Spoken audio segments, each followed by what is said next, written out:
após a Câmara dos Deputados aprovar o PL da reciprocidade econômica, o presidente Lula deve sancionar o projeto nesta sexta-feira. Luciana Verdolim de volta conosco no 3 em 1 para trazer mais informações sobre isso. Lu. Olha, o governo tem pressa, né, Kobayashi? Com a pressa que teve também o Congresso Nacional. Foi aprovado pela Câmara, foi aprovado pelo Senado, agora segue aqui para a sanção do presidente da República.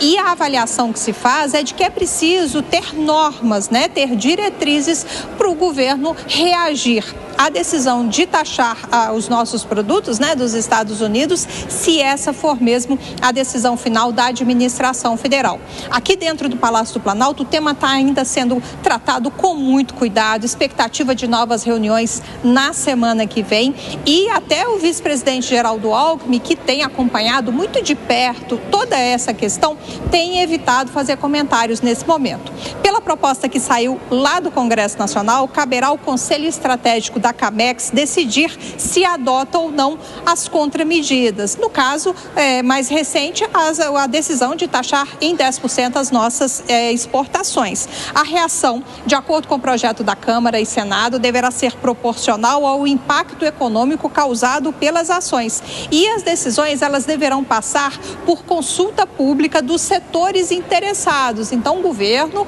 vai ter que ouvir todos os setores interessados antes de um posicionamento oficial.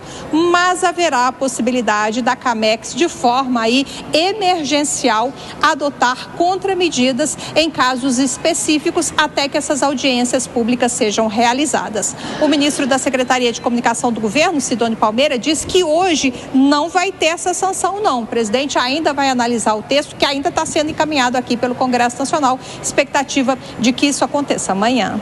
Muito obrigado. Luciana Verdolim volta daqui a pouco no 3 em 1. Por aqui, Alan Gani, quando o Congresso quer, é igual um foguete, né? Aí, rapidinho. Aprova a urgência, aprova o projeto, vai para a sanção. Nessa semana já pode ter sanção. E aí? Exatamente. Agora, eu vejo que não há necessidade de retaliação. Por quê? Porque se os Estados Unidos estão colocando 10% e a gente pratica mais ou menos 11,2%... A reciprocidade já é deles, né? Já está equilibrado, está praticamente a mesma coisa. Mas eu vou num segundo argumento que eu andei pensando esses dias e que eu acho que é bastante interessante para uma reflexão. Quando você aplica o protecionismo, sabe quem que é o maior prejudicado, Koba? Não é o outro país, é você mesmo. Por quê? Porque tem uma falsa ideia de que o que interessa é exportação e importação é ruim. Inclusive tinha um lema na década de 80 que era: exportar é o que importa. Do ponto de vista de marketing, entregando a minha idade novamente, Koba, é maravilhoso. Olha a frase: exportar é o que importa. Só que essa frase ela é muito ruim em termos de conceitos econômicos. O Brasil era altamente protecionista na década de 80, o brinquedo aqui era uma porcaria. Roupa nem se fala. Carro, então, era uma tragédia. Gurgel, pô. Você tinha o Gurgel, você tinha o Opala, que eu gosto, tal, nada contra. Você tinha, enfim... Quando abriu a economia, a gente começou a se modernizar. Por quê? Porque você pode comprar tecnologia, máquina de outros e produzir aqui dentro. A Embraer faz isso. Ela compra a máquina, monta o avião e exporta. Sim. Ou seja, não precisa retaliar. Gustavo Segre. Eu acho que não tem nenhum sentido esse PL, porque quando a gente avalia, estava revisando agora, os percentuais de protecionismo, o Brasil, Argentina, Chile ficaram com 10%. Perfeita colocação de Alan em que essa seria uma retaliação deles, porque a carga de tributos na importação aqui era de 11% e dos Estados Unidos de produtos brasileiros 2,7%. Então, se a gente colocar 11 contra 10, ficaria mais equilibrado. Mas eu tenho uma visão que isso pode ser bom para o Brasil se ficar quieto, se não colocar nenhuma retaliação e não levantar onda. Por quê?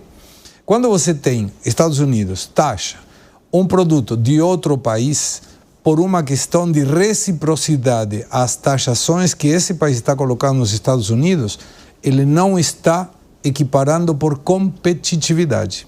Isso pode ser bom, porque vou tomar um exemplo. Uma cadeira que era exportada pelo Brasil para os Estados Unidos e pela China para os Estados Unidos. A China vai ter uma taxação de produto chinês entrando nos Estados Unidos de 34% e do Brasil 10%. Quer dizer que tem aí um 24% de melhora de competitividade do produto brasileiro respeito do chinês. que tem taxa de juros menores, que tem encargos sociais menores, que pode ter uma questão de produtividade mercê a investimentos em bens de capital melhor. Então, eu ficaria quieto. Eu acho que o Brasil pode se beneficiar com isso, pode aumentar as suas exportações e 10% em termos do que foi a taxação de outros, é uma taxação bastante competitiva. Ô, Fábio Piperno, você acha que é uma oportunidade, é um momento para o Brasil vender mais para outros países, para além dos Estados Unidos? Bom, como eu disse nesses últimos dias, eu acho que toda essa situação, todo esse contexto abre sim uma janela de oportunidade para a economia brasileira. Porém, tem uma coisa, a lei, essa nova lei da reciprocidade, ela é muito correta, mas é também uma vacina para não ser usada. E veja, não é que foi aprovado agora toque de caixa. Como a senadora Tereza Cristina nos explicou anteontem, esse é um projeto que tramita há mais ou menos um ano. Porque, vejam só, quando você tem uma taxação muito diferente entre Brasil e Estados Unidos, é porque também o portfólio de produtos exportados por um e por outro são muito diferentes e até mesmo assimétricos. Por que a taxação aos produtos brasileiros é menor? Porque o Brasil exporta basicamente commodities agrícolas, ou então, por exemplo, alumínio. Né?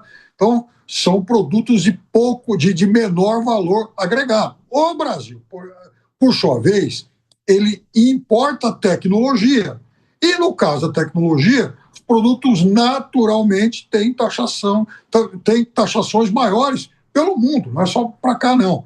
É por isso que a taxação imposta aos produtos brasileiros, geralmente ela vai ser menor, porque o Brasil está vendendo comida. Ninguém quer sobretaxar importação de comida. Agora, vejam, esse é o momento, e acho que o presidente Lula fez muito certo nessa viagem ao Oriente, de fazer acenos a outros possíveis parceiros para compor novos blocos. Ele está muito correto, por exemplo, ao propor ao Japão que faça tratados com o Mercosul. Esse é o futuro. O Brasil tem que se abrir mais. O Brasil, historicamente, foi muito fechado e, nesse sentido, o presidente Lula vai na direção correta. Quero saber também a opinião do Zé Maria Trindade. Zé, como é que você viu essa movimentação tão rápida aí no Congresso Nacional, né? O Piperno até trouxe de que era um projeto que estava parado há algum tempo, mas agora foi que tomou o impulso e já foi aprovado. Olha, quem me explicou isso muito bem foi o deputado Arnaldo Jardim. Ele é vice-presidente da FPA, né, a toda poderosa Frente Parlamentar da Agropecuária. Ele dizendo o seguinte, que é uma autorização para o governo reagir, mas não uma obrigação. E aí ele cita lá, olha, autoriza o governo, se ganhar um chute na canela, dá um chute na canela de volta, ou seja, a reciprocidade. Essa reciprocidade já existem outras condições aqui no Brasil. Por exemplo, o Itamaraty, país que exige visto para a entrada de brasileiros, aqui o Brasil também exige visto para ele entrar aqui e assim por diante, né? Isso é normal nas leis internacionais e agora adaptada para o comércio exterior. Hoje o presidente Lula confirmou a sanção do projeto, que foi foguete. Num dia aprovado no Senado, né? No dia seguinte já estava na Câmara, foi aprovado, venceu as barreiras lá, inclusive a obstrução, e chegou na mesa do presidente, que deve sancionar hoje, para se ter uma ideia. Vai usar? Eu tenho a impressão que não.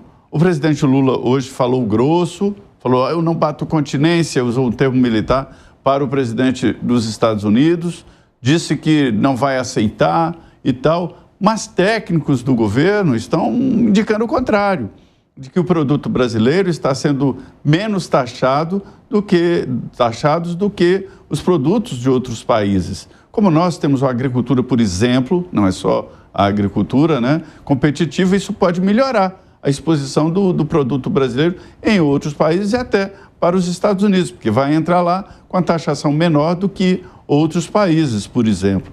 Então, assim, o ministro da Agricultura, Carlos Fávaro, está nessa linha, dizendo que pode ser uma oportunidade. Agora, o que está envolvido nisso? É que técnicos, especialistas em negociação do Itamaraty, o Itamaraty nosso é bom, muito bem preparado, vem de anos, a escola Rio Branco, ela forma grandes profissionais. Diz o seguinte, o Brasil não pode bater de frente com Donald Trump, mas não pode também dar a ideia de submissão, de que aceita tudo. Então tem que ser exatamente nessa linha. é avaliar produto por produto, aplicar, é verdade, aplicar sanções significa encarecer produtos tecnológicos aqui dos Estados Unidos, né?